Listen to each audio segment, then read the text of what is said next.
eleştiriler olursa, sormak istediğiniz hususlar olursa bütün arkadaşlar için onu açıklama yapacağız. Sorabilirsiniz istediğiniz dilde. O zaman biz de İngilizce başlayalım. Dear guest, dear colleagues, good afternoon. And welcome to Eurasian Research Institute Seminar Series. As a routine, as a Eurasian Research Institute, we do seminars on different topics and in different fields, such as foreign policy, international relations, energy, economics, society, culture.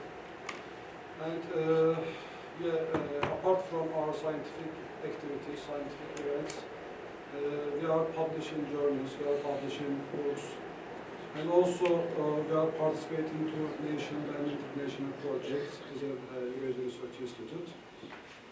Today, we are going to listen to Professor Dr. Laura Yerekesheva. Laura Yerekesheva is going to give a presentation, make a presentation on the cultural identity in India, historical and contemporary aspects. And before we start, I would like to give you some brief information about Professor Dr. Laura Yerekesheva's biography. Professor Yerekesheva is currently researcher at the Faculty of Oriental Studies in the Al-Farabi Kazakh National University. And her main research interests are culture, identity, religion, especially in the ancient and Silk Road civilization. And we know that Laura Yerekesheva is one of the leading researchers in Central Asia and in Kazakhstan in the mentioned fields. And she has many books, many publications. Some of them are edited, some of them are authored by herself. And I think before wasting our time anymore, we can start our presentation. As I just said, if you have any questions or comments in different languages, in Russian, in Kazakh, or in Turkish, you just feel you're comfortable, and you can ask your questions in Turkish, in Kazakh, and you can make your comments as well. I think we can start. The floor is yours. Thank you very much, Professor Dr. Suat Belur. Thank you very much, dear colleagues, audience. I'm very happy to come here to you today. And when I was asked to give a presentation on anything on India, I was a little bit hesitated, thinking about, because India's history, development, and so enormous and rich, so it is like, you need to think to choose the proper topic. When then I was told that to give a brief introduction towards Indian culture, societies and development, I so decided to focus on the cultural identity in India. First of all, because it is the theme which I'm interested very much in. And the second is that the cultural identity of India is really worthwhile research to discuss, to debate, and to know. So the cultural identity in India, historical and contemporary aspects. This is the theme of my presentation, which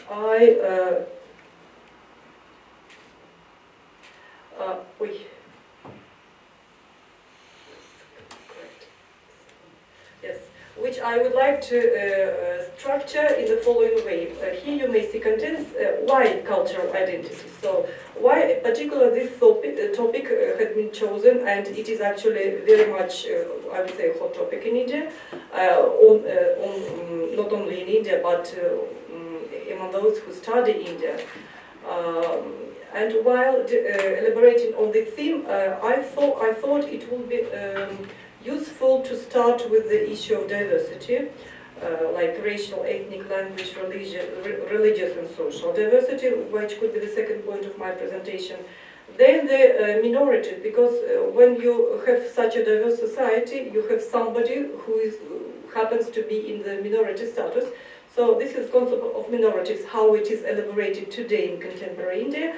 And then I will skip to go to the cultural identity and the concept of the nation and nation building. And as a part of it, cultural identity and history writing. So this actually all these parts are quite substantive, and it could be the point of research for a separate research each. However, I will try just to give you a brief information on this because the theme of cultural diversity is really it's a necessary one if we would like, if we need to study India. So here I would like to pinpoint several major themes of the reasons behind the choosing of these themes. As I said, because of the diversity of India. It's unity, diversity in unity, or mosaic culture, or any other definitions that are used and worldwide used when we speak about diversity.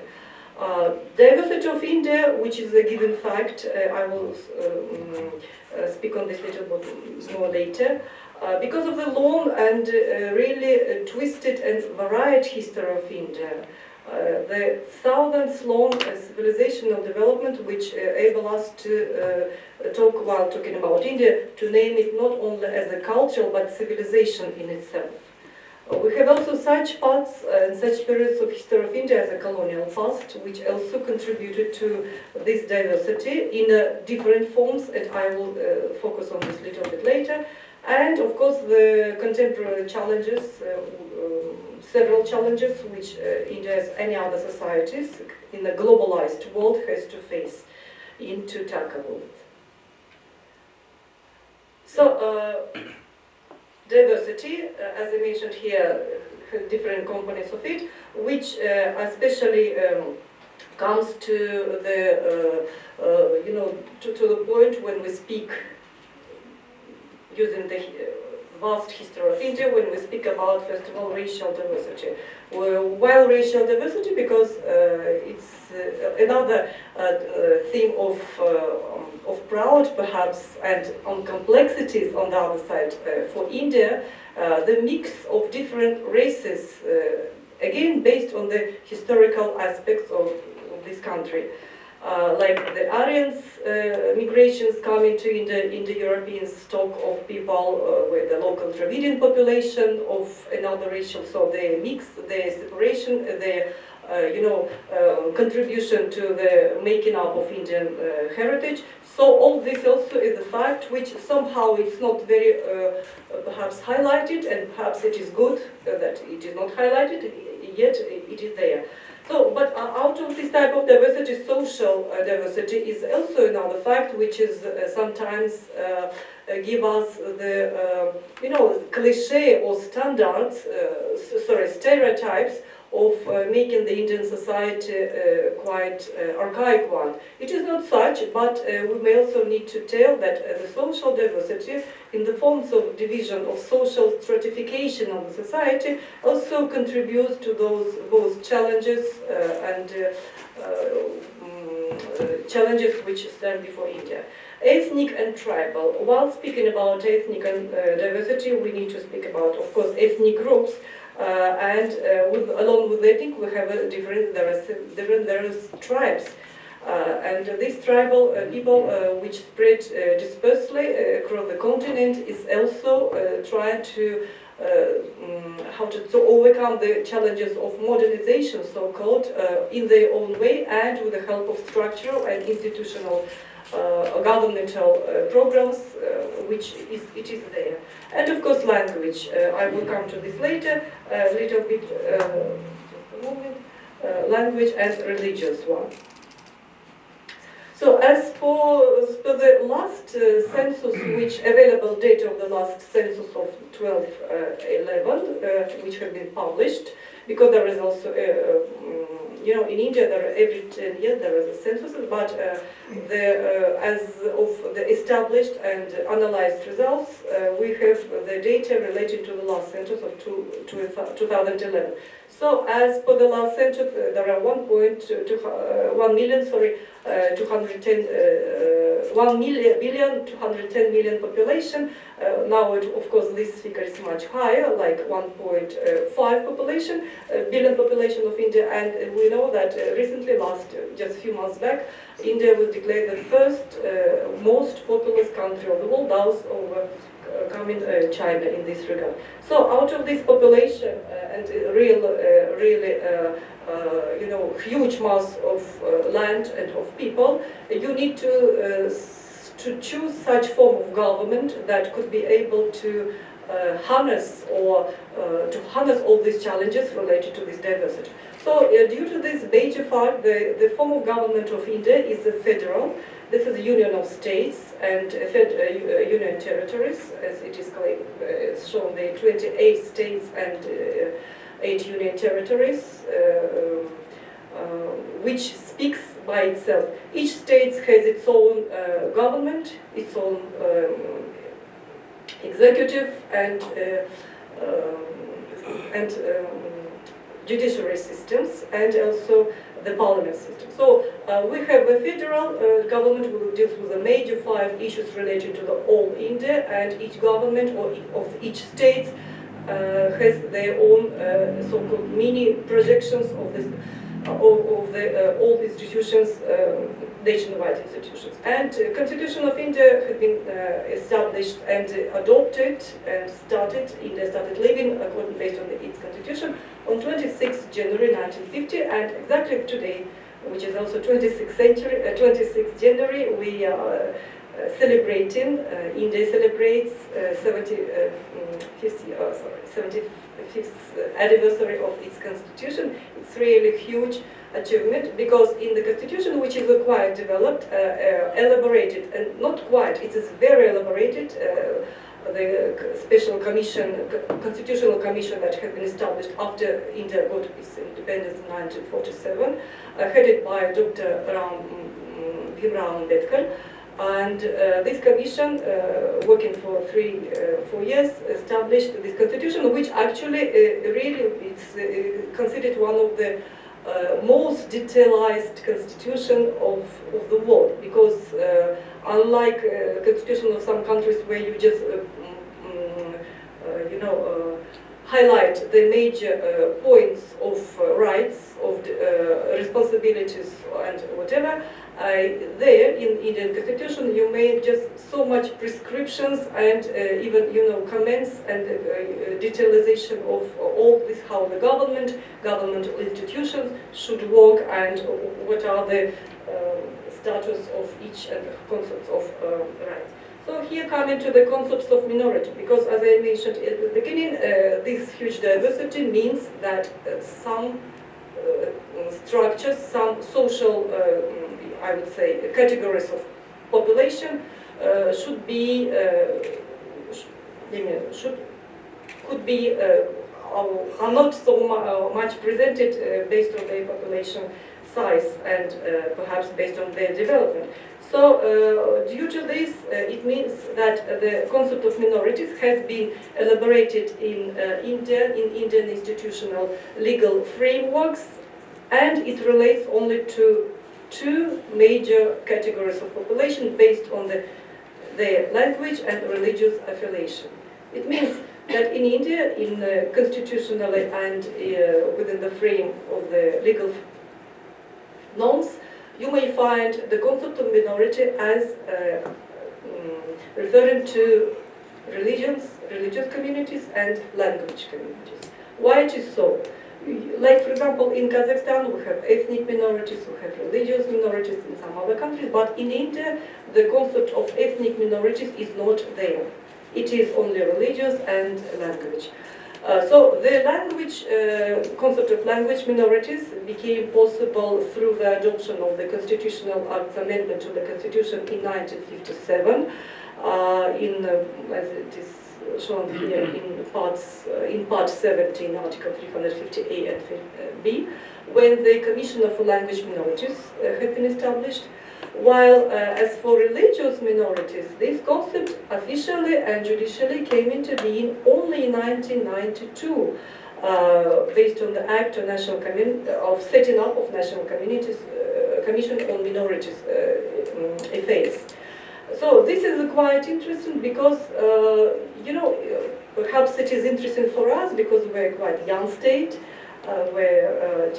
while elaborating our own constitution in Kazakhstan, we already prescribed the concept based on our own background. We have more than 120 ethnic groups and religions and so on. So we are highlighted this as a given. However, in Indian case, the so-called I would say late introduction of the concept of religious minorities into the normative framework of the country was due to the various facts, one of which is the huge diversity of the country as for religions are concerned. For example,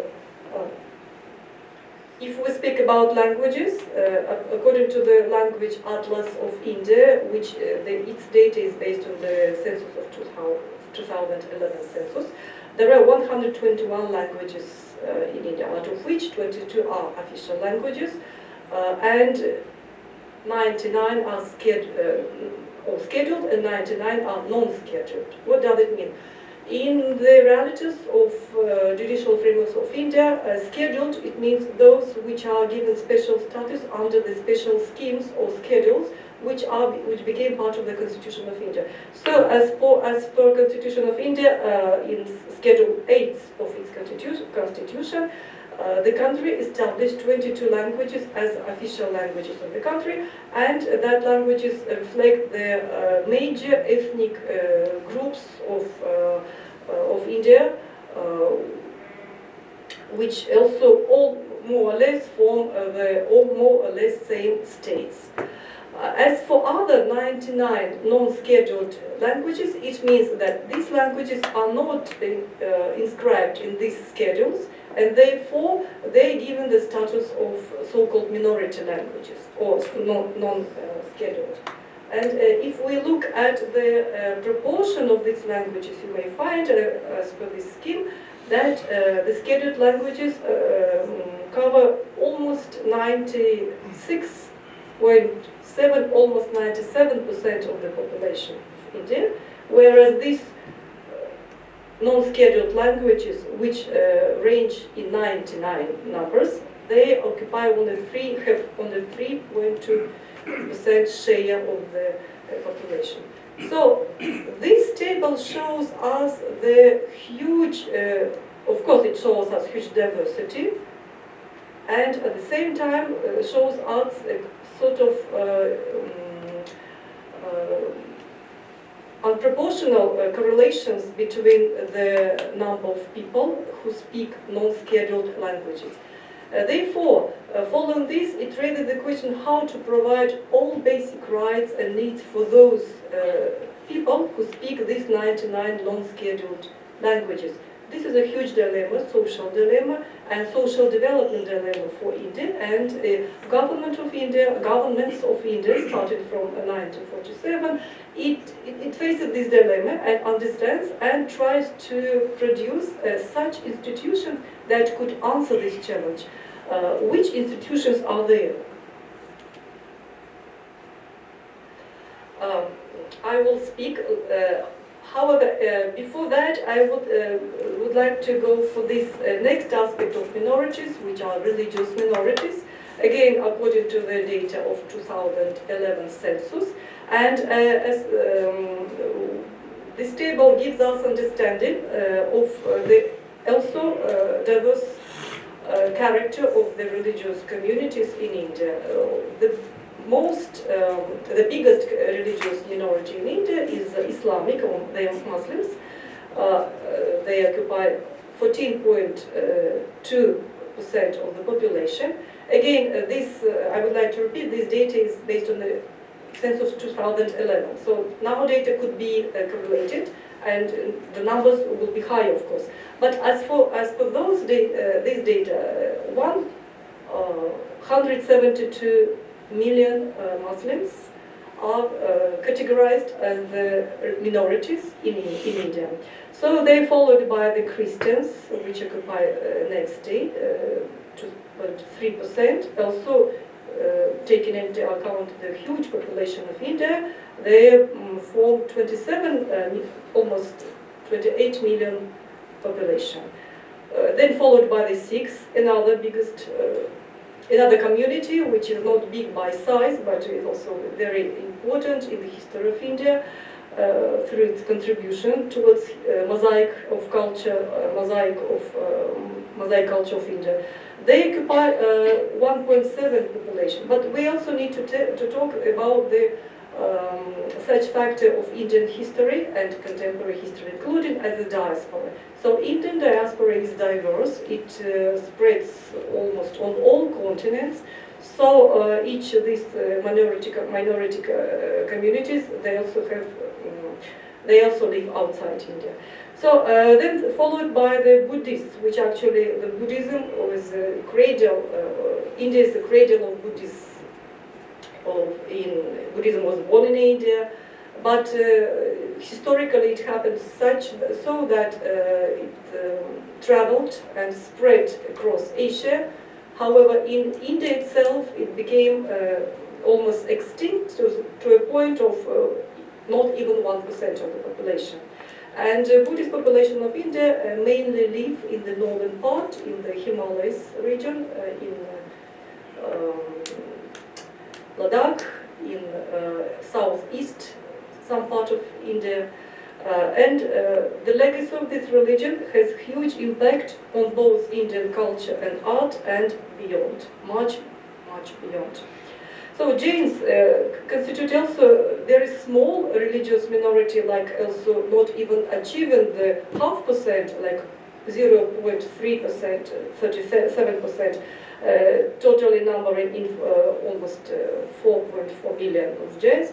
However, as in case of other religious communities or minorities, they contributing to the, particularly not only to culturally and to philosophically throughout Indian history, but also towards the economic productivity, economic development of India, because Jains as well as Parsis are one of the, I would say, most economically advanced communities, though in numbers, their numbers are very small. And as for Parsis, it's very interesting religion community following of the it's actually the Zoroastrian community which happened to develop in ancient Iran or Persia, and in about 9th, 10th century they started migrating and came to India, and mainly the Parsons community globally live in India, particularly in Mumbai, in Gujarat, in Maharashtra part, and a little bit in outside India. So, and as a comparison, I gave you the number of Hindus population as per the census of 2011. They comprised almost 80% of the population, with a huge numbers of almost 1 billion people of population. So this is the real diversity of India, and this diversity speaks about the need to organize, to make, to perform, to maintain the stability, including in this field. Yes, and this is just for your reference out of this total population, the number of the total and here. So, interestingly, this institutionalization of the development of the religious community has firstly, for the first time, had been made by the British administrators who in 1881, as per introduced the first census of India, which, as I told you, had been repeated every 10 years. So according to the first census of 1881, and the British administrators also particularly stressed the number of households, the number of all religious groups, and at that time the total correlations between Hindus and Muslims at the end of 19th century was almost the same, 74% of Hindus, 19% of Muslims. So bearing in mind the partition of India in 1947, we conclude that about 5% of the Muslims came and formed the independence in other states of Pakistan. So what are these institutions that deal with the minorities? Because as I told you, this issue is very important, and a part of being contributors to the Indian mosaic culture, it also is sort of task that each government need to tackle.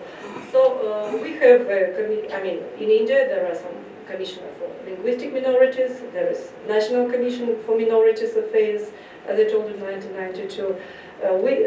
India established particularly special Ministry of Minorities in 2006 at the early 21st century, and also Ministry of Tribal Affairs. And I would also like to mention the Ministry of Human Resource and Development, which is a very important one because it deals through its various programs the issues related to administering this or that schemes targeted for different types of minorities. And while talking about minorities, we need also to speak about a little bit about such a social diverse stratification of India, which is still there as a caste system, which officially has been abandoned judicially. However, it still has its own repercussions on the perhaps mentality.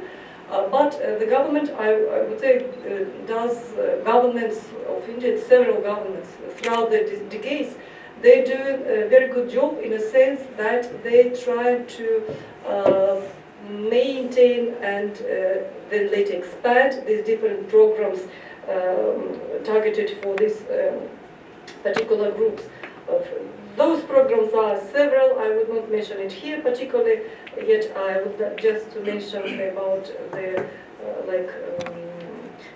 different schemes, National Council for Promotion of Urdu language, education of minorities, National Commission for Minorities Educational Institutions, scheme for providing quality education in madrasas, as far as Muslims are concerned, schemes for infrastructure development in private, also minorities, unaided institutions, the right of children, free compulsory education, and so. So, and especially the programs are targeted for the women.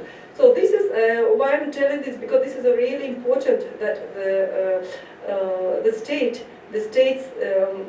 provide the schemes according to which these minorities, different types, linguistic, religious and scheduled castes and scheduled tribes, and other backward classes and other definitions of type of underdeveloped classes which are there in the judicial norms of the country. These schemes provide the government to operate and to include the number coming from these minorities within the frames of so-called quota. Quotas are the mechanism, functions or instruments through which the states try to use the potential or upgrade the level, either educational or development level or economic, because mainly these minorities group live in rural area, and we know that India preliminary majorly is a rural area country. So I will not speak about all these details, like for example National Minority Development and Finance Corporation, especially Naya Rashni, the scheme for leadership development for minority women, targeted for women and women from minorities. And we also need to mention such interesting specificity of India as the overlapping of the concept of minorities and the concept of the caste system. So what does it mean? It means that the people from particular minority group could be also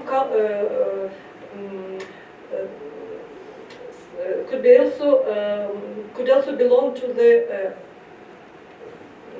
low castes, so-called scheduled castes. So the lower castes. The other backward classes, it means the other scheduled castes. It's people belonging to the lowest or non-caste, outcasted people. So the state tries also to give quotas for them. with this quota, they give the free of charge entry to the universities and some job positions in the government.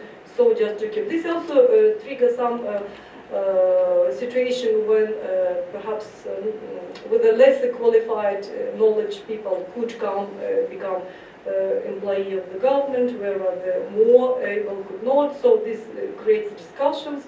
However, this is the situation. And the interesting thing is that through this informal institution, I mean caste institution, which is still, which is not formally there, but still in the mentally, I would say, mentally, or psychologically perhaps, these informal institutions are incorporated by the government into the formal institutions. So we see here the combinations of the seemingly outdated, seemingly historical relics and echo of the past, still influencing the activity of the governments, of the state in dealing with the contemporary issues.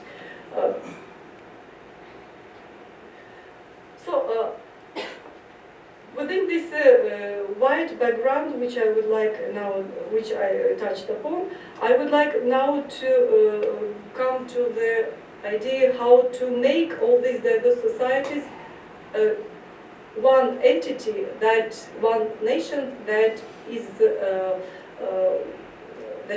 prosperous, that is stable, and coherent. So this gives us the idea of the nation and nation building, because cultural identity is very much major, perhaps one of the major contribution towards making a nation.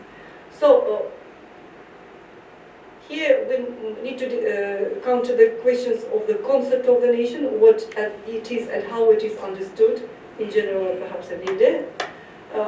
We also need to take into account the so-called post-colonial discourse following the colonization period of the history of India, which brought within it many pluses and many minuses. So one of the major following and echo and results, outcomes of this situation was the discourse which is still in the society, and somehow it also influenced the development of today's India. So, and the other third aspect is a very important one, which relates to the any country, like in Kazakhstan, we also have same situation as how to reconsider our history, and with this, what type of historiography and history writing take place in the country. So all these also issues of cultural identity relating to its such part as a nation. Here I would like to draw your attention to the definition that has been, not definition, but sort of thoughts that have been raised perhaps for the first time at the end of 19th century by the French scholar Ernest Renan, who in 1882, in his lecture in Sorbonne University in Paris, tried to highlight this issue and to give his own understanding to what nation is. Usually we have such a huge historiographic literature which deals with the nation building, particularly related to the second half of the 20th century, particularly among the Western and particularly also among the Indian writers, academic scholars. Yet I specifically mentioned this citation from Ernest Renan's first, perhaps academic written work on nation, because it could give us a highlight on how we could define the process of nation building that takes place irrespectively of the region, spatial category, and irrespectively of the time, chronological category.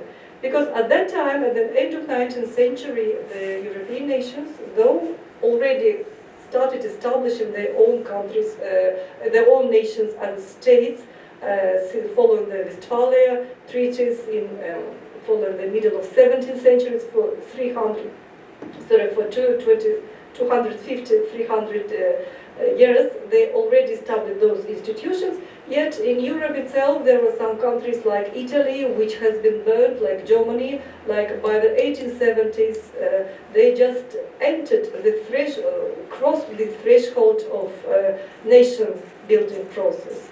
The unification of Germany, unification of Italy, and this liberation movement under Giuseppe Garibaldi and Risorgimento, all this tell us about the importance of this category of nations and how the scholars and how people could apply it. Why apply it? Not only theoretically, but to do so, to have practical results and possibility how to make a coherent nation. So this question also stands before us, almost 30 years passed since our independence in 1991, yet we still answer this, trying to answer this question, what nation builds a nation and how to make people forming this or that nation a coherent one and a stable one. So, according to Ernest Renan, he said that he looked through the definition of nation not from a geographic or racial or religious or social categories, but he looks from the, so I would say, ideological categories. The categories which could be compared with the ideas of Plato and of Hegel. So in this course, in this discourse, he says that nation is a soul, is a spiritual principle, as you see here. It's important that he says one lies in the past, one lies in the present. So one is the possession in common of a rich legacy of memories. The other is a present-day consent, the desire to live together, the will to perpetuate the value of the heritage that one has received in an undivided form.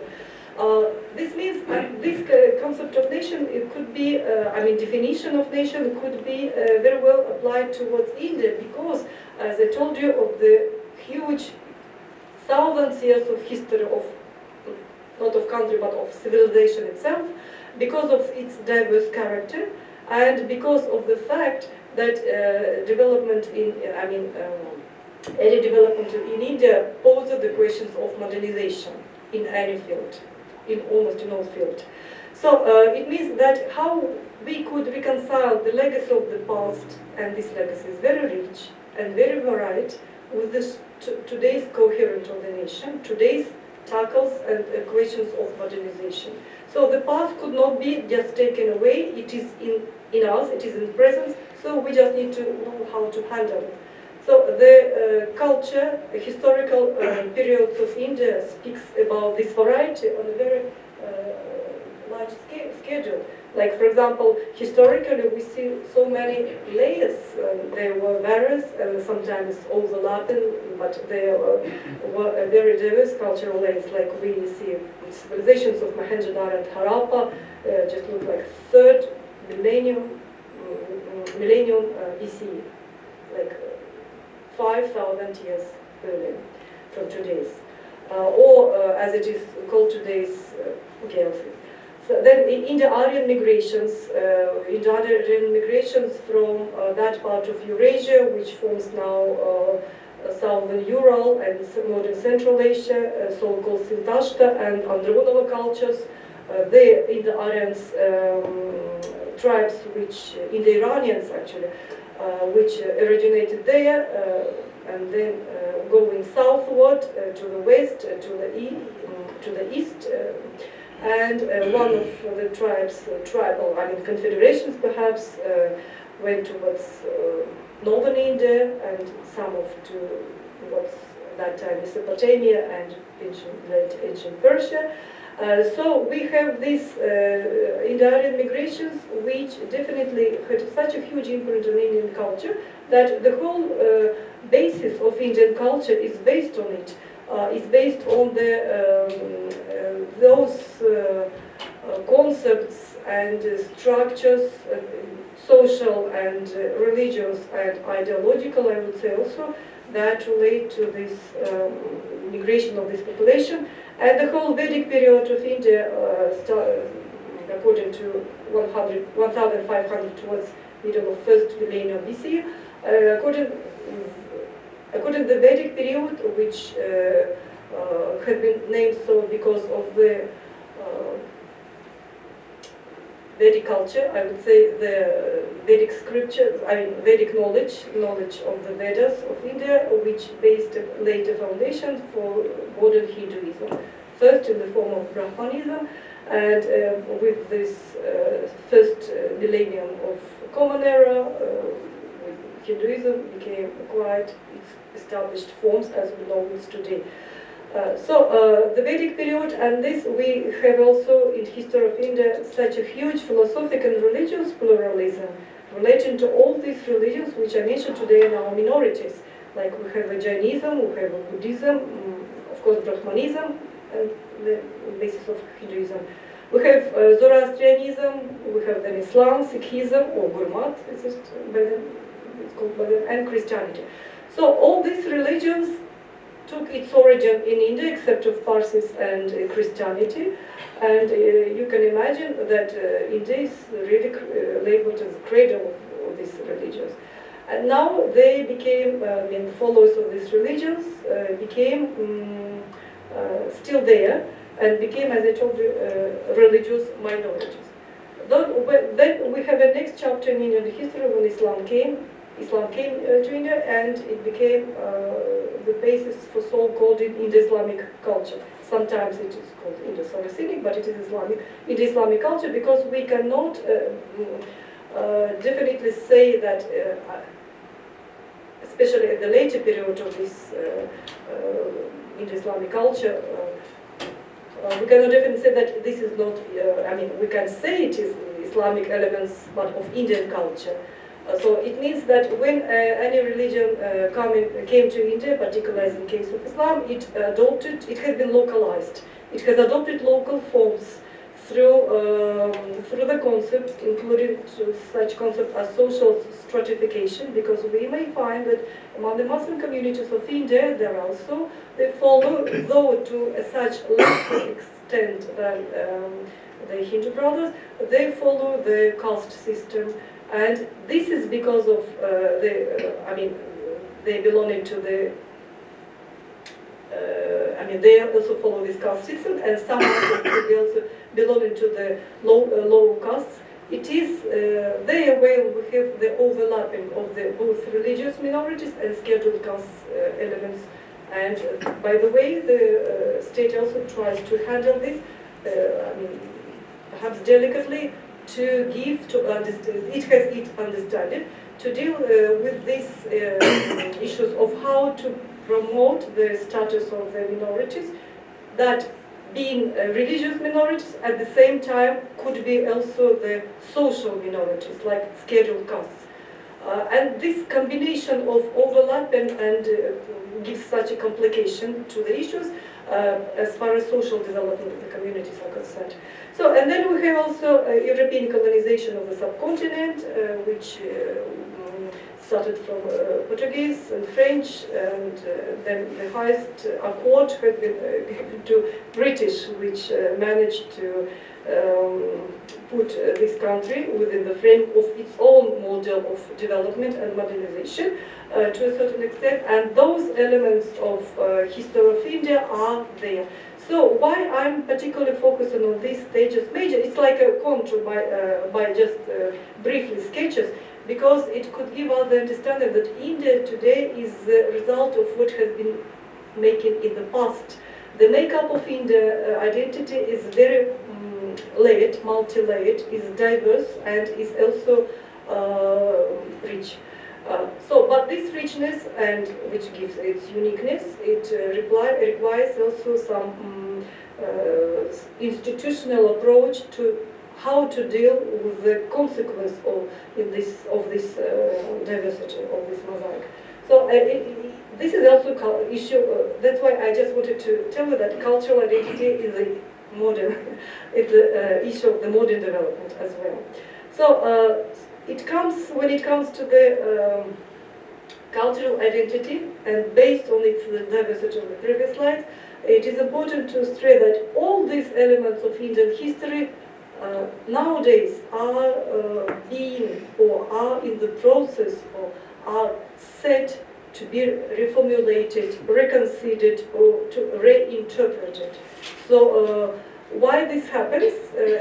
because this is a part of the nation building process. I also would like always, I'm telling have correlations with the Kazakhstan. We have also the same process started immediately after the getting independence, when we started to rename the streets, rename the reconsider the input and of this or that particular people towards the development and so on. So this is an inevitable process in each societies. In Indian case, it is still there, though in 1947 it has been established as independent state, yet this process takes place. This, I would say, could be because of different processes which take place globally, like the globalization, which poses the questions of unique cultural identity for each nation as an opposite outcome of this globalized process. These are also the process of the digital revolution which we have, which also take us to another strand of the modernization, and with any type of, with any level or dimension of modernization, each nation tries to look back. And when look back, and this is where we can refer to the Ernest Renan's question, two sides of nation, one which looks back. When look back, India found out that its history is very rich. Its history very, very rich, very perhaps sometimes complicated because of different types of invasions, and perhaps of the traumas which these types of invasions may give to it. Like, for example, we may go into Indarians invasions. We may think about tell about this division according to this so-called Russian division, like Aryans and Dravidian populations or southern populations of India, which traditionally has been not because Dravidians were belong to a different stock. Or if we go along to the Islamic period of Indian history, then it's a division towards Islamic communities and others, or and when we speak about the colonial period, this is a post-colonial mentality discourse which is still there, reflecting the divisions according we are India and Europeans, West and East.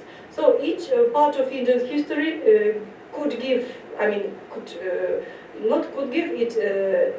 contributes towards its own mosaic. At the same time, it could also contribute towards further differentiation along different lines, social, religious, spiritual, or sometimes Europeans or Indians. So, and it means that when going to the past, look into the past in order to find answer for this current situation here and now, to go further, India use such periods of its history as a sort of threshold, as some lines crossing which could give you either re-understanding of or reformulation of own history, or it could, as it is perceived, could give you the adherence to the past. So, as in any nation-building process, the history writing became a very important element. Of course, it cannot take place instantly. It takes some decades. And in Indian case especially, it took various forms. Like, for example, in at the end of 19th, especially early 20th century, we saw many political leaders of British India, like, for example, of so-called one left, no, not left, or radical wing of the International Congress, as Balban Galgan-Khartila, Kamalaj Patrai, Bipin Chandra Pal, who who raised the question of Indian history, which should not be dominant by the British understanding or European understanding. So that is to overcome the complex of inferiority was there, along with this issues of the political struggle for independence. That was also very important. After the independence in 1947, of course, the Indian history writing became possible to include the latest contributions of the national liberation movement into the history writing books, especially books, textbooks, for school textbooks. And we may also find the same trend within just like 10 decades taking place currently, when there became large masses of, not large masses, but some publications and articulations on the issues related to the new history of India. So, for example, we may speak about such stretches of history which relates to the Aryan invasions. Nowadays, some historians say that there were no Aryan invasions because Aryans were already living there in the subcontinent. Because the issue of Aryan invasions raises the question of then Aryans were also invaders to the subcontinent, and who were the basic autochtonic nation, that is Dravidian population. So to reject this discourse, this issue has been also raised by some scholars. Or, for example, one of the perhaps most discussed issues of the history writing in modern India, this is related to the Mughal Empire, and the recent trends of reconceptualizing the input of some Mughal emperors, and so, and to colonial history. Of course, this is evident from the very beginning, and early independent history. This is, I would say, perhaps quite recent trends, because even at the end of 20th century, you could not find any books who questions the contribution of such leaders as Mahatma Gandhi and Jawaharlal Nehru. Whereas there are some voices today who speak out about that these contributions have been over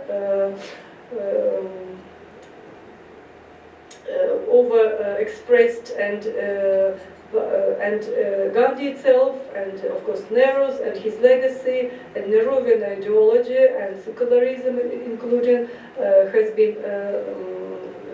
some repercussions on the Indian situation today, and so. So these indications of rewriting its own independent history is a very, I would say, a new feature in Indian historiography, and not in historiography in this field only, because it may also, one could find this is in the decisions of some acts of some governmental institution as well, like to make a new school textbooks for history, where, and the recent debates took place in the country when the periods of related to the Mughals Empire's history of India should be reduced to several just pages and not mentioned for the history textbook for the higher schools. Like the argument of the government, of some institution, is that the law in the middle and initial elementary textbook there is already there mentioned. However, in the high school textbooks it should not be there. So it triggered debates, and quite debates, I mean, academic as well as among the public, relating to how you could delete the pages of your own history, and any deletions should be, it's not good to delete its own history. I mean, you can reconsider this, but you should not make it the point of starting point, because this deletion could also contribute to, could impact the both social and other. You could deepen the you could deepen their divisions in the country.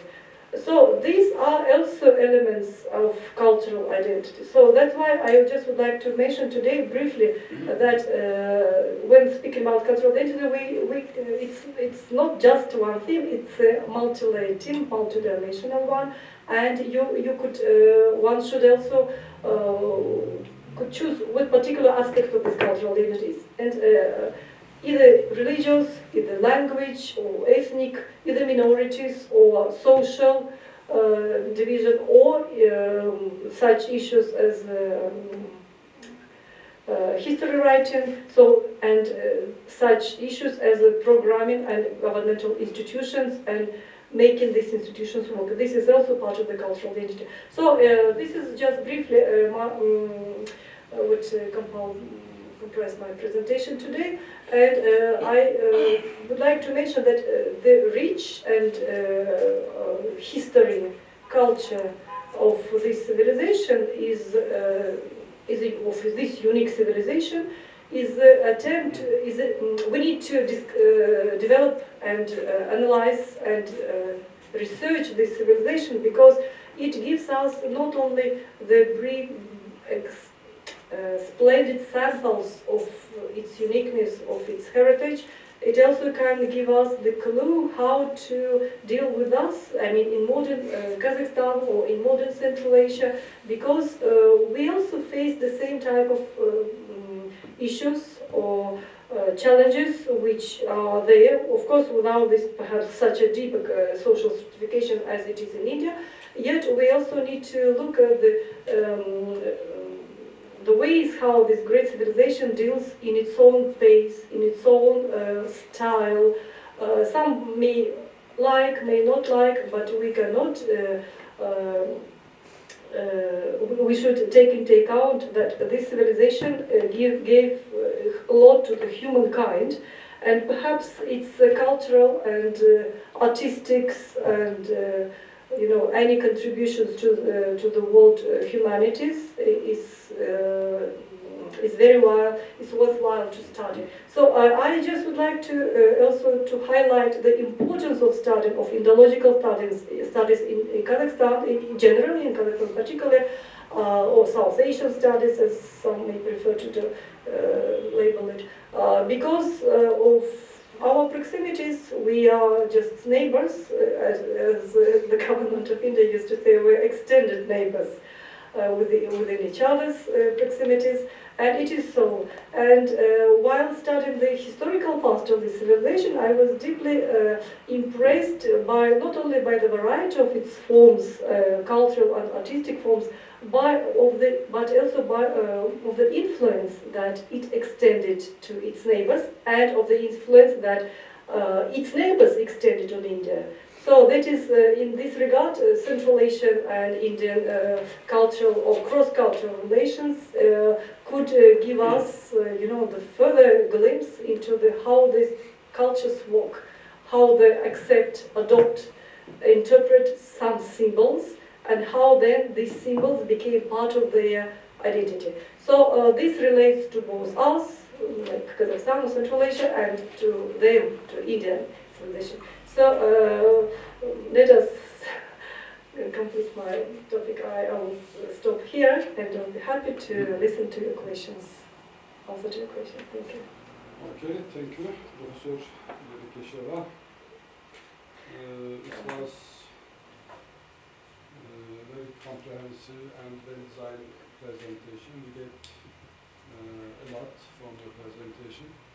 I think we can have our colleagues' comments and also questions if they have. Yes, maybe we can start with Albina, who has special interest in India. Thank you. Since I'm also working on this topic, so more or less I have covered all these topics, that's why I don't think that I should have any questions now. Okay. I thank you so much, Lauren Liberton, for this very interesting and original research. I have two questions. First is, should we speak still about one Indian culture, consisting from many different elements, or there are still two cultures, North and South, Aryan and Dravidian, two cultures which are going to be combined in the future? This is my first question. And my second question is, what about their post-colonial consciousness? Is it still vivid? Is it still acute in India today, or they decided to put an end to all these post-colonial memories and to start from zero level? So these are two questions. Thank you. Thank you very much, Gulnara Muratovna.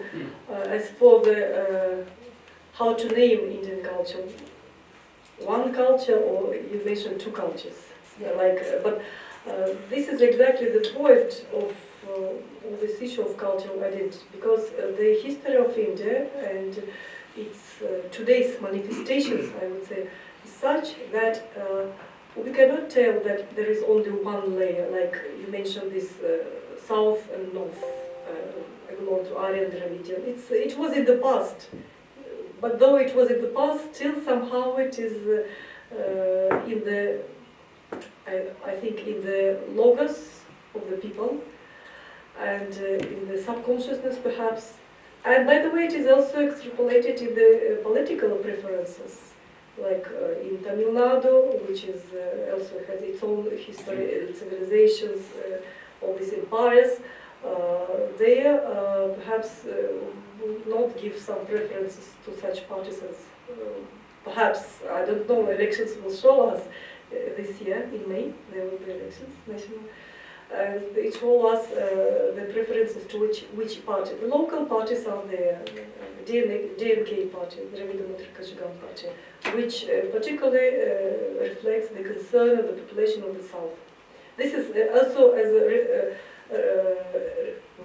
echoes of those 1,000 years back divisions of India. But I would not say, but you know, the point is that of nation building, how to make this culture, different cultures, walk in one way so that they could be coherent, and this coherence could give the country stable, steady character of development. So this is very difficult questions. But my presentation, I try to show that there are different dimensions of this identity which somehow should be correlated within each other. And the task of the governance should to provide such an institutional framework, such a policies, guidance and programs, and the task of academicians, institutions to develop such ideas and ways how to make these different layers of the identity work together. One nation, when we mentioned two nations, it came to me two nation theory of Muhammad Ali Jinnah when he stood for this partition of India, this creation of Pakistan. But we cannot tell two nations. Like for example, some people would like to provide to draw lines along religious line, and from their perspective, that will be pre-Mughal and after-Mughal history, or pre-Islamic and Islamic history.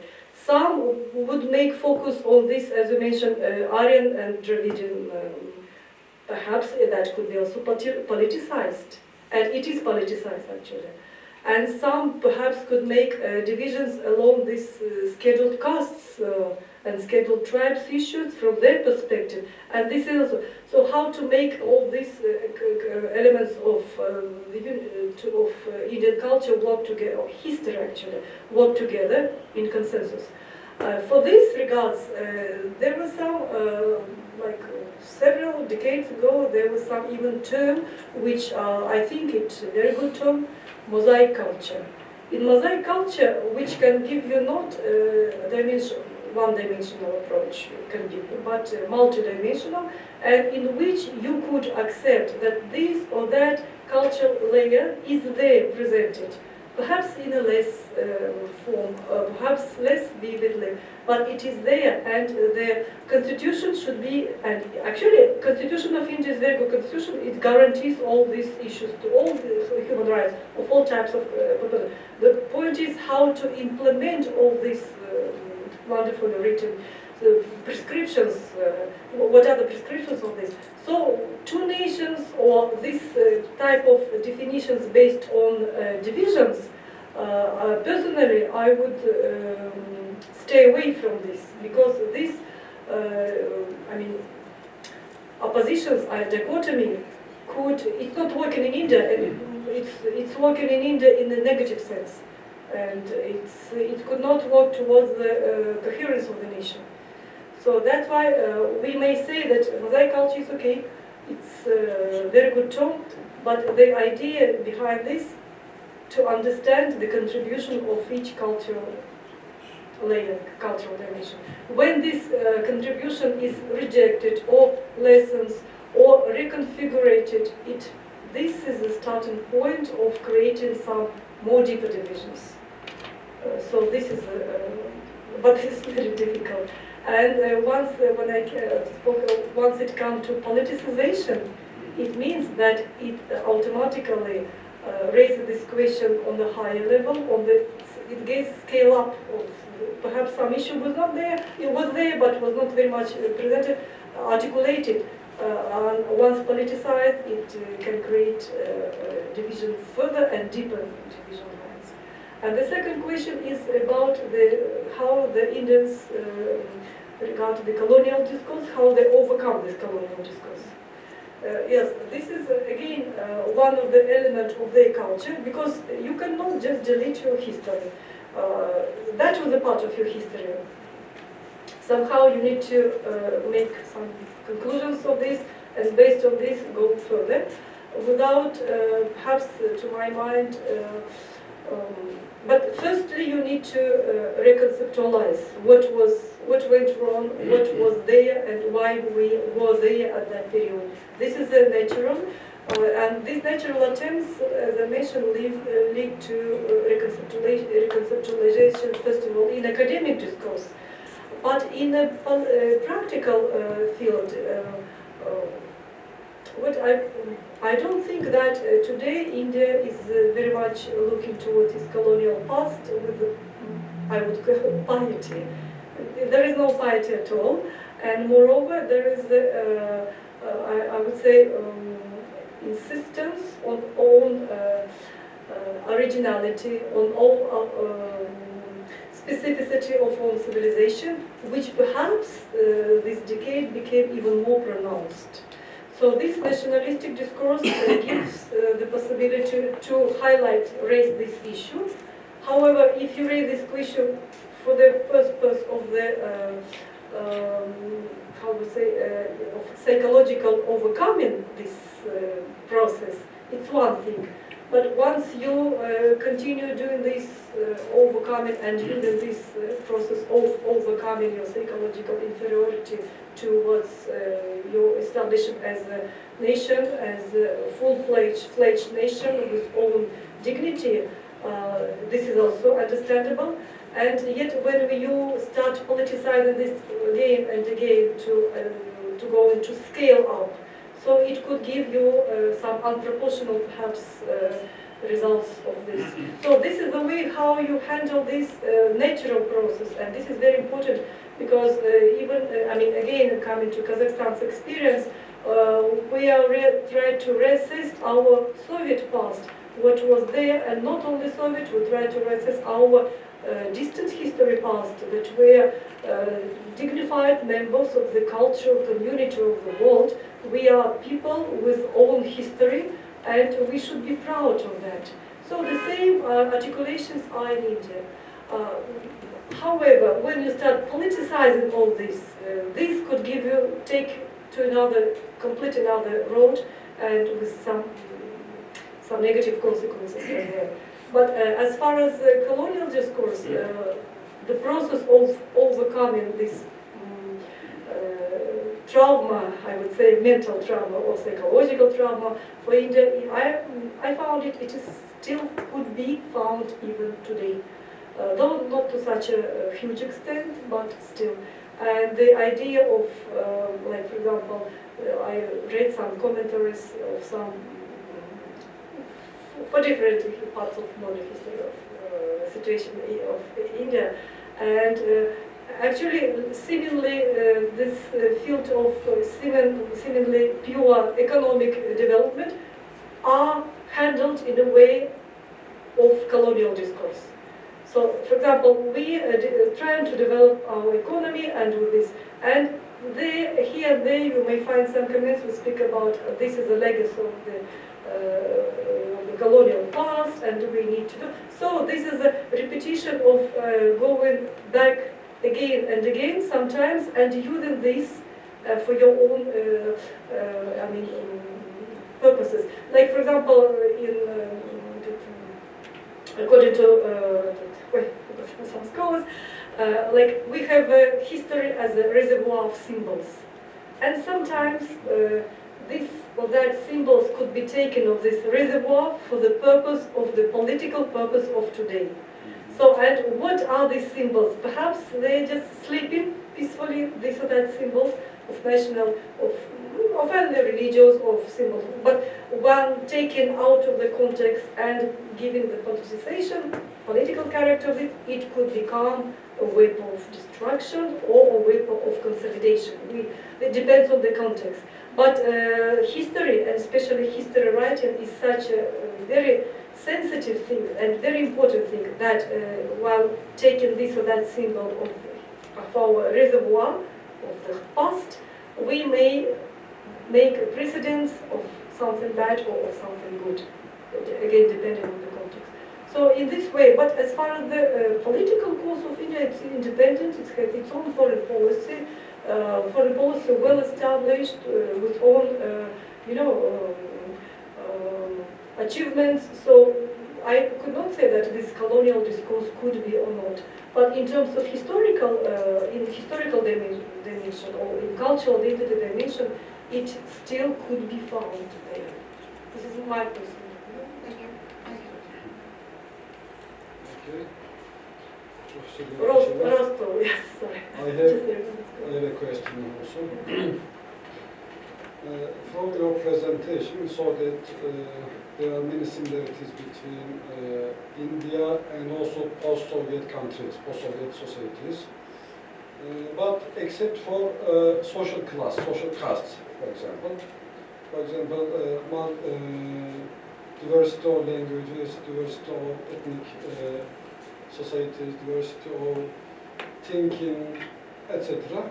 In terms of, if we make a comparison between, for example, Kazakhstan and India, what kind of experiences or what kind of practices should India take from Kazakhstan, for example, or should learn from Kazakhstan experience?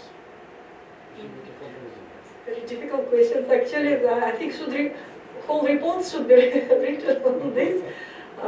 First of all, I would say that if we speak about the practical application of this or that specificity, I would say the difference of the governmental structure of state structure between India and Kazakhstan, because India is a federation of the Union of States officially, and they have also union territories, which reflects, by the special legally given status to this union territory, reflects the position as a small territory, but going and having directly attached to the central federal government.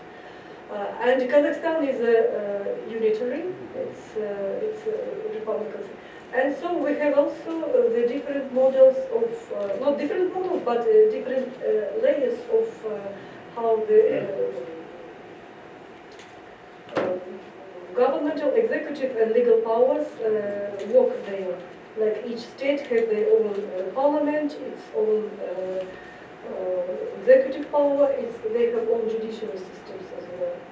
It means that the budgets, when it comes to the budget allocations or some other financial issues, though the federal center is responsible with this issue, is entitled with dealing with the whole country, yet we may find that each state has their own budget, may they have their own even legal frameworks relating. And particularly, for example, when I mentioned about these religious minorities, like Islamic, Muslims, Sikhs, Jains, Parsis, Christians, then in Gujarat, since 2010, they gave their own definition, they added their own concept of minorities, adding also Jewish minority, they became part of the religious minorities. They got this status. So it means that each state has their own flexibility with this. And perhaps from this perspective, the political especially before the elections period, before the elections, within the elections period, are very strong in India because each government and each state, they have their own. For this reason, we may not find this in Kazakhstan. Maybe we can take this question as a reverse. As a reverse, Yeah. this is, I just also wanted, perhaps when it comes to the organization of how the state, the government should work, perhaps the more independent, not independence, more flexibility of the regions or oblasts in Kazakhstan in dealing with their own issues related to their particular fields, mainly, rather than just to. So it means it comes to the process of political administration, how to say, of the scale of democracy or democratic values, how they are, because this, in this regard, Kazakhstan and India differs quite significantly, because as I mentioned before elections, the countries, the whole country, and they expressing this, and the culture of debates is very much there, which we lack in Kazakhstan. We don't have such culture. Develops how culture of debates, perhaps even debates are not going along the political lines, As for do you have any institutions such as people assembly? yes, this is I just wanted to tell because in our case, what we have and what India doesn't, we have such institutions which deal with this diversity, particular ethnic diversity. And by the way, the fact that the ethnic groups are not given the status of minorities in India is also very important in the sense that it takes away from the aspirations of ethnic groups towards toward their development, from their ethnic towards their linguistic identity. So, but for example, one ethnic group usually speaks one language, but in the Indian case it is not there. Each state, population of each state speaks minimum 2 languages, and 3 languages, even more. English is not given official language in each state.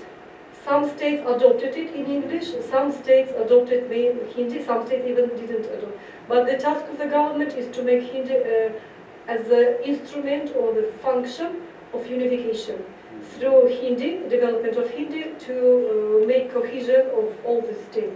But it is quite also challenging task, bearing in mind all these specifics of cultural identities. Like, for example, in some states, Hindi is not given, inscribed in these official languages, and some, yes. Same way in English, with English. However, when it comes to Kazakhstan, for example, we have English is given some status. Initially, it was given temporary status.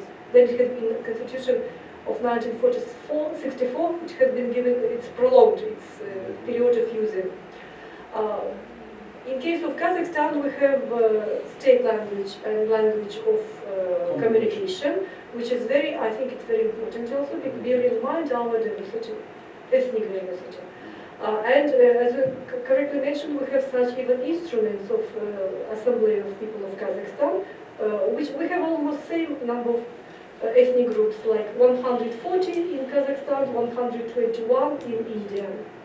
So it means that in a unified form of republic of state organization, like in Kazakhstan, we may have such all unified institutions like Assembly of People of Kazakhstan as an institution for all oblasts. In case of India, as a federal republic, they may have, they may not have, or if they propose, it could be perhaps quite difficult for them, but they don't put this, they don't raise this question actually, because they try to raise the question of linguistical development rather than ethnic. So to make, not to highlight the ethnic identity, and it is understandable. because of this huge variety, it could give you the extra. For example, how you can, I mentioned earlier that all these groups, minorities groups, scheduled castes, scheduled tribes, are given a quotas or possibility to work and to implement their skills if they are chosen, if they have some minimum.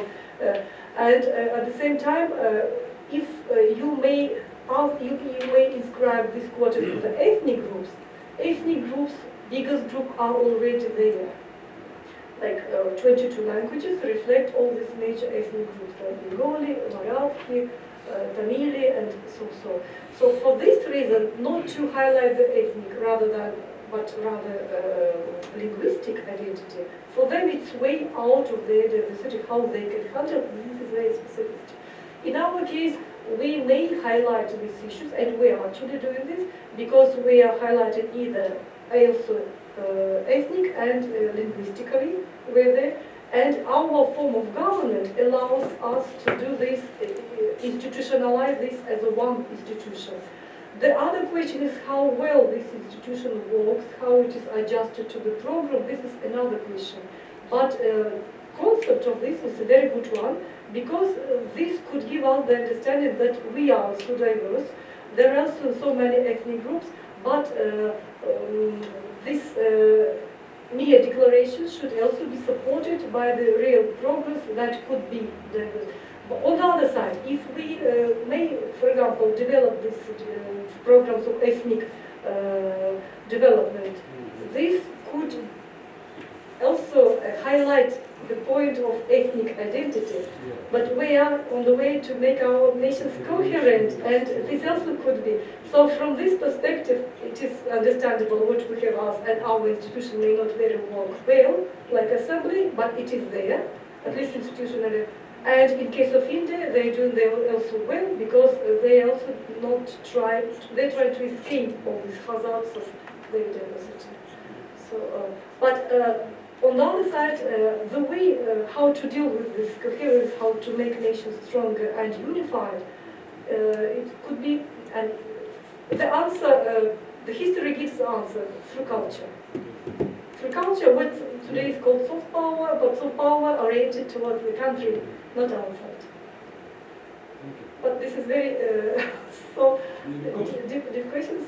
This is also, from the things, I could get some similarities between Russian and Indian multiculturalist policies, but not completely, because Russia, although being federal state, but its behaving such as unilateral country, unitary country, and but instead of giving all rights, all possibilities, abilities to all countries, Russia just behaving as a central country and organizing and regulating all issues, in terms of language, in terms of religion, but India quite different from Russia in terms of yes. policies. For India, it has chosen the right form of governance based on their realities, based on their diversities. And for them, the federal way, it's a good way, because you can give some flexibility to the state. Yes, true. And whereas Russia as a federation of republics, and still the way of handling and processing this governance goes along the centralized way. But by the way, in India, for example, in the early period of its the initial period of its independence, the central government was also during the Jawaharlal Nehru's, especially was using these elements of centralized power as well. But that could be also explained by the need of that time. So because India just became independent, and to just regulate, to adjust all these mechanisms. But at that period it was more even centralized in a way that it is. But this is for India it is perhaps a better way for it. Whereas in centralized states not federal states, the way of, like we may find even centralized state dealing with this attitude of giving the power to the local grassroots level with the judicial, legislative or executive. So this is also the point. But in India it is there. So and I would say this is the beauty of Indian democracy in a way that it allows and it exploits it fully for its own benefit. Because otherwise it could be a long time ago could be collapsed or not collapsed, but could be some central. How to say, центробежные tendencies, decentralized tendencies, they could be there. So this is, and culture becomes lingua franca, not lingua, but modus franca, modus vivendi, or modus operandi also. The major function of each is to make it cohesive. But once the cultural aspects are given the distorted understanding, by distorted I mean the deepening. This is ours, this is yours. This could not work in Indian realities because this is, could immediately provoke some how to say. If you don't have any question, my last question is about Islam in India. Islam in India. You been to India last year for a while, and I think you made a good observation. In which tradition in Islamic community is dominated, much more dominated in Islamic community? Sunni or some Far East, thinking or philosophy, which one is much more dominated in Islamic community in India? I was in India, but I was in another program. I was working on the cross-cultural links, and it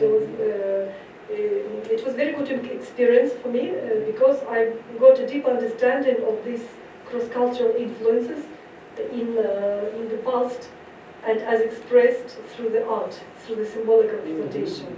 That is very interesting because that was also speak about the potential of development of each nation, I mean particularly India or Central Asian countries. As far as Islamic communities are concerned, Muslim communities, I didn't specifically focus on that, but what I know from just generally from academic perspective, what I read also, Islamic communities in India is also diverse. As I mentioned, there are how much, like 14.2% of Muslims in India. It's a quite huge number of people. And Islam in India historically took very, I would say, soft forms, because and Islam came to India in the form of Sufism, mainly.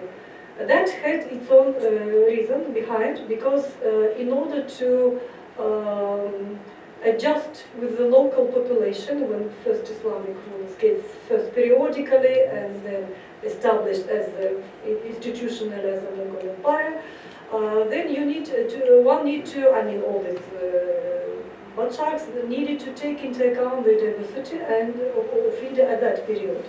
So this is very interesting question, because Islam elaborated such functions of its flexibility that allowed to him to adopt to the local environment quite organically. Of course, there were some periods like Mahmud Ghazni, who was just cut and was very old than Aurangzeb. Batshah also, he was famous for this intolerance. Yet we may also see some other examples like Akbar Shah, who was perhaps an exponent of this tolerance, and he was even went to so far as to establish the new religion, Din-i-Ilahi, which could be, as he thought, developed and spread to unify the. So he also had this task of nation building. Using today's term. However, And then that's why when Islam came, it took form of the Sufis because of this huge spiritual traditions and philosophic tradition that was in India before that, and it is there. So to adjust to the, I would say the term to localize itself. So Islam was localized, and that's why it adopted some features taken from Hinduism, as even the caste system, though in a less rigid forms, much softer, but it is still there. That's why I told Islamic as a minorities community, they also could be belong to other backward castes or scheduled castes. And also Islam was adoptive in a way of this to tune into this existing spirituality. It further how to say developed these qualities. So the philosophical reflection, the unity of the world, Wahdat al-Wujud, this famous concept of Sufism, the unity of all being. Under this concept, according to that, you could be part of this unity, but reflecting your own personality, your own difference. So that was perhaps one of the best possible way of functional way how Islam had been localized, adopted itself in Indian roots, and moreover, when it comes to the conversion, for example, there was some elite, military, political elite of the Islamic rulers in medieval period, who kept their specificity, and also there was some religious elite like Khojas and those who were related to the Arabs. But the majority of Islamic population was modern at that time. There were local population who were converted to Islam because of different reasons. Because they were outcasted, they were which we call the Dalit Harijans, using the term of Mahatma Gandhi, because they were not in the caste only, or because they were of lower caste. So to increase their social status, they adopted Islam for their own benefits.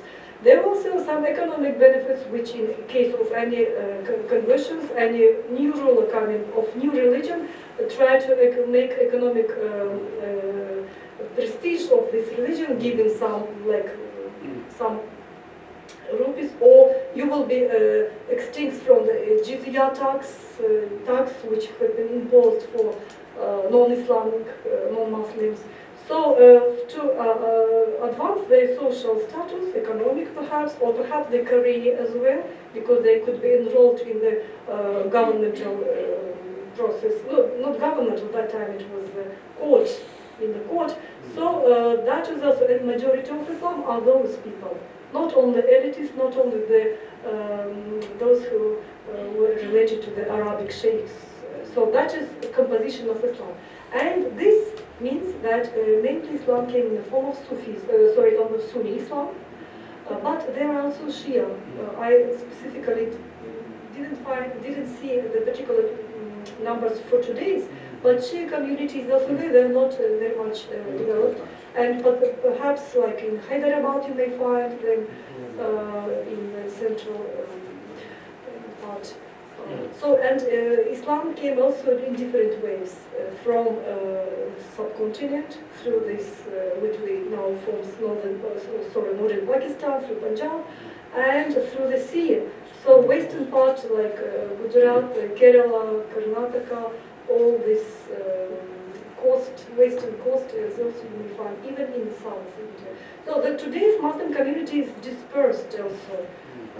Like you may find here in the pockets, and as well as the northeastern part in what is now Bangladesh, some parts of the So this is also a very interesting question, because it gives you possibility to explore this cross-cultural, cross-religious, and this cross-religious influence also was there. And in Indian, Indian context, it gave us to the rise of a new religion, Sikhism, because Sikhism somehow at the end of 15th century could be regarded as a mix of Islam and Hinduism. Islam of Hinduism, and using the concept of both religions. And by the way, the Adi Granth, the sacred book of Sikhs, also contain the verses, poems of Kabir, who by his own biography was very exponent of this mosaic culture. He was born in a Hindu family, but was raised in Islamic family. So it absorbed all these elements of both cultures and religions and became exponent of that. I think there are also some small communities which are coming from Turkic periods, Turkic Muslim communities, but the number of the communities not so much as you said. Okay. From Turkey, there were Turkic so-called, starting from 10th, 11th century, some rulers of Turkic origin, but they were, going, then the Mongols came, so there were also Afghan rulers who, like that dynasty, Lodi dynasty. So this is also the permanent struggle between all this. Thank you, Professor Yerikesheva. Do we have any question or comments? I think no, because today is Friday and we took much time on you. Thank you very much, dear colleagues, dear participants. We also thank Professor Yerikesheva for accepting our invitation and giving us a great presentation. So, see you at our next event, seminar, and I wish you a great weekend, all of you. Thank you. See you again. Thank you.